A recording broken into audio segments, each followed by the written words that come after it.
Corona योद्धाओं का सम्मान दिवस और उसी की तस्वीरें हैं ये जो इस वक्त आप देख रहे हैं। 8 तस्वीरें इस वक्त आपके सामने, श्रीनगर की तस्वीर, दिल्ली की, बेंगलुरु की, नोएडा की, और इसी के साथ आप देखिए कैसे पुष्प वर्षा की जा रही है। मुंबई में, गोवा में, लेह की तस्वीर बेहद शानदार निकल कर आई थी। मुंबई की तस्वीर बहुत खूबसूरत, और दिल्ली के इंडिया गेट पर भी अद्भुत नजारा देखने को मिला जब पुष्प वर्षा हो रही थी कोरोना वॉरियर्स पर, जब उन्हें सम्मानित किया जा रहा था, धुन पर सम्मानित किया जा रहा था सेना की। अपने अपने अंदाज में तीनों सेनाओं ने आज कैसे एकजुट होकर न केवल अपना दमखम दिखाया, इसको ऐसे भी समझिए, और अपने शौर्य का परिचय देते हुए जो सम्मान किया है कोरोना वॉरियर्स को, वो अपने आप में अद्भुत था और अलग था। और ये दिन इतिहास के पन्ने में इसलिए दर्ज हो गया क्योंकि जैसे इस कोरोना की जंग को अब सदियों तक याद रखा जाएगा, और देश ने यानी कि भारत ने कैसे इसमें हर एक सावधानी बरती, कैसे भारत के हर एक व्यक्ति ने इसमें अपना समावेश किया, और उसके बाद इस जंग को आसान बनाने की कोशिश पूरे देश ने की। फिर चाहे प्रधानमंत्री का कोई भी आह्वान हो या फिर उनकी अपील हो, हर एक अपील पर पूरा देश साथ खड़ा रहा। और एक बड़ी खबर, दिल्ली में कोरोना वायरस की वजह से सीआरपीएफ मुख्यालय सील कर दिया गया है क्योंकि 70 जवान यहां पर कोरोना पॉजिटिव पाए गए थे। एक कर्मचारी के बाद कोरोना पॉजिटिव मिलने के बाद सभी को क्वारंटीन भी किया गया। ये एक बड़ी जानकारी आपको बता रहे हैं। मनीष शुक्ला मेरे सहयोगी जुड़ चुके हैं। मनीष, क्या जानकारी है? देखिए, ये जानकारी सामने आ रही है कि सीआरपीएफ में ही एक ड्राइवर था जिसको जो पोस्टेड था सीजो कॉम्प्लेक्स के अंदर सीआरपीएफ के हेडक्वार्टर में, उसको जो टेस्ट कराया गया उसमें कोरोना पॉजिटिव उसका निकला है।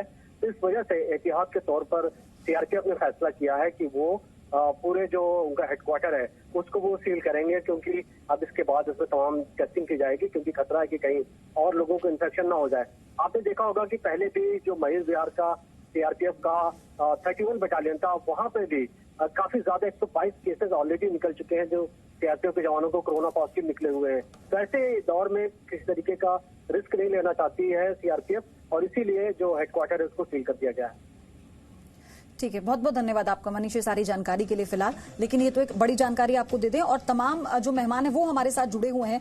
Doctor DR. राय, आपको अगर मेरी आवाज मिल पा रही है सर?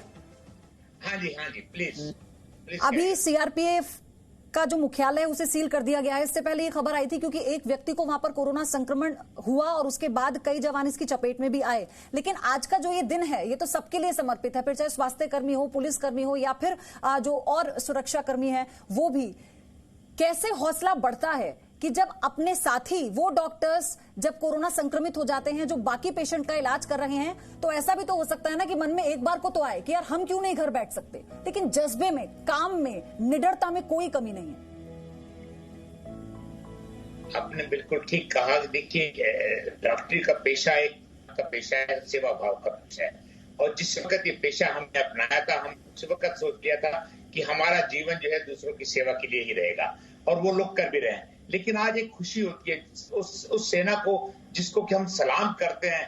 आज वो सेना डॉक्टरों का हौसला अफजाई कर रही है, वॉरियर्स का हौसला अफजाई कर रही है, नर्सेज का हौसला अफजाई कर रही है, पुलिस का कर रही है। मैं साथ में ये जरूर कहना चाहूंगा, आज सबसे पहले हमें हौसला अफजाई हमारे मीडिया का भी करना चाहिए। इस मीडिया ने इस कोरोना वार के अंदर जिस प्रकार से समाचार लोगों तक पहुंचाया, जैसी जागरूकता फैलाई, उसका सहयोग हम कभी नहीं भूल सकते। अगर मीडिया ने हमको इस प्रकार की न दी होती, हो सकता है कि समाचार दुनिया के पास न पहुंचता। हाँ, ये मैं जरूर कहूंगा कि आज सेना ने जिस प्रकार से पुष्प वर्षा की है हमारे अस्पतालों के ऊपर, या डॉक्टरों का हौसला अफजाई की है, ये आने वाला समय हमेशा याद रखेगा कि ये वही सेना है जो देश की बाउंड्री के ऊपर रक्षा करती है। ये वही सेना है जब उसका एक ऑर्डिनरी आदमी देश के लिए कुछ करता है, उसके ऊपर पुष्प की वर्षा भी करती है। तो मैं बहुत गौरवान्वित फील कर रहा हूँ, डॉक्टर समाज बहुत गौरवान्वित फील कर रहा है इसके लिए, और हम देश के और सेना के आप सबके कर्जदार हैं। और जंग तो सारी मनोबल की होती है ना, जंग तो सारी ये होती है कि जंग तो सभी लड़ रहे हैं, लेकिन उसको मनोबल ऊंचा कैसे रखना है और मनोबल से जीतना कैसे है, यही सबसे ज्यादा जो है वो जज्बा जो है हमेशा काउंट होता है। और यही पूरी दुनिया देख भी रही है कि भारत इस जंग में 136 करोड़ लोग एक संकल्प के साथ कैसे जो है लॉकडाउन हो जाता है और उसका पालन भी कर लेते हैं। ये अपने आप में गजब आता है। क्या जीवीएल हमारे साथ मौजूद है? क्योंकि ये सवाल जो है मैं जीवीएल से पूछना चाहता। ठीक है, जीवीएल हमारे साथ मौजूद नहीं है। ठीक है, पहले कुछ मैं तस्वीरें दिखाता हूं, फिर मैं उसके बाद रुख करूंगा अपने मेहमानों का। ये देखिए, इस वक्त हम तस्वीरें मुंबई की हैं, तो मुंबई की, बेंगलुरु की, चेन्नई की, भोपाल की, लखनऊ की और ये शिलोंग की तस्वीरें इस वक्त ये हैं। और इस वक्त हमारे साथ जो बाकी और मेहमान मौजूद हैं उनका मैं रुख करना चाहूंगा। कर्नल तेज टिक्कू, जैसा मैंने आपको कहा कि जंग तो हर कोई जीत ली जाती है, लेकिन जंग जब लंबी होती है तो जरूरी होता है कि हौसला अफजाई करना, उस जंग को उस तरीके से लड़ना ताकि उस जंग के लिए जो रसद है, बाकी जो चीजें वो लंबी चलती रहें। आज उसी का मुजाहरा कहीं ना कहीं सेना कर रही है। और आपको क्या लगता है कि जंग कितनी लंबी ऐसे जाएगी? देखिए, जहां तक अब तो हमने डॉक्टर्स को, पुलिस फोर्सेस को, हमारे सैनिटेशन स्टाफ को, कई कोर को वॉरियर्स का एक तगमा पहना दिया है और वो डिजर्व भी कर रहे हैं, क्योंकि ये लड़ाई तो वो उसके फ्रंट लाइन सोल्जर्स माने जाएंगे क्योंकि वो बिल्कुल इसकी फ्रंट लाइन पर है। तो ये लोगों ने जो लड़ाई लड़नी है, कोई आसान लड़ाई नहीं है, क्योंकि आपको इस कोरोना के बारे में कुछ ज़्यादा जानकारी नहीं है। आपके पास जो थोड़ी बहुत जानकारी है, आप उसी की बेसिस पर काम कर रहे हैं। और ये वॉरियर्स ने ये लड़ाई तो तब तक जारी रखनी पड़ेगी जब तक ये संक्रमण पूरा खत्म नहीं होता, जब तक ये वायरस खत्म नहीं होता। लेकिन इस दौरान इनका मोटिवेशन लेवल ऊंचा रखने के लिए, इनका मनोबल ऊंचा रखने के लिए, और साथ में देशवासियों का भी मनोबल ऊंचा रखने के लिए, तो आपको काफी सारी चीजें करनी पड़ेगी। जैसे एक विश्व युद्ध में होता था तो कभी अप एंड डाउन होती रहती थी, कभी एलाइज जीते थे एक बैटल और दूसरा बैटल एक्सेस पावर्स जीते थे।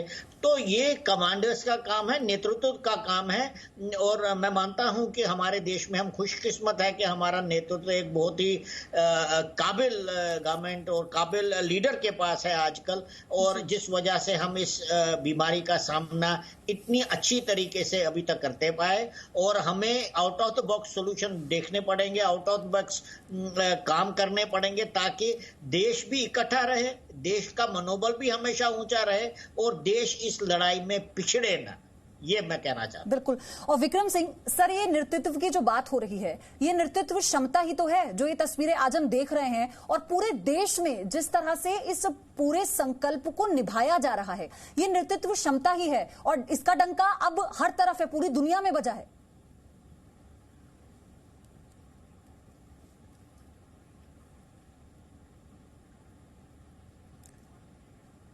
विक्रम सिंह सर, आपको आवाज मिल पा रही है मेरी? जी, ये प्रश्न अगर मेरे लिए है तो मैं कहना चाहूंगा, नेतृत्व और उसकी गुणवत्ता की सुगंध दूर दूर तक जाती है और धब्बों से बातें नहीं चलती, मगर आपका नेतृत्व इतना परिपक्व और दूरदर्शी है कि उसको न सिर्फ भारत में ही बल्कि पूरे विश्व में हमारे नेतृत्व का है।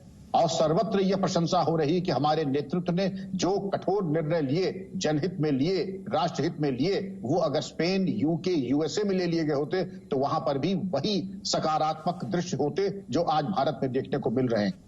कहां उनकी गुणवत्ता, कहां उनकी चिकित्सा व्यवस्था, कहां हमारी, लेकिन आज उनकी महामारी का और उनके यहाँ जो त्राही त्राही मची है, और भारत में जो समय से उस पर कार्रवाई की गई, समय से नियंत्रण के बारे में कार्रवाई की गई, जागरूकता अभियान चलाया गया, और जो इक्विपमेंट थे और जो अन्य साजो सामान थे वो उपलब्ध कराए गए, अल्प प्रशिक्षण दिए गए। और आपके सामने क्योंकि एक संघ इकट्ठा हुआ राष्ट्र, एकजुट हुआ राष्ट्र आज सलाम कर रहा है अपने कोरोना वॉरियर्स को, डॉक्टर्स, सफाई कर्मी, पैरामेडिकल स्टाफ, नर्सेस, सैन्य बल, पुलिस बल, सबको, क्योंकि पूरे इन सभी लोगों ने एक नेतृत्व प्रदान किया है। और चाहे वो, जैसा आपने सही कहा, सिक्योरिटी गार्ड हो, नर्स हो, उन्होंने भी नेतृत्व प्रदर्शित किया है, हम सबका मार्गदर्शन किया है। हम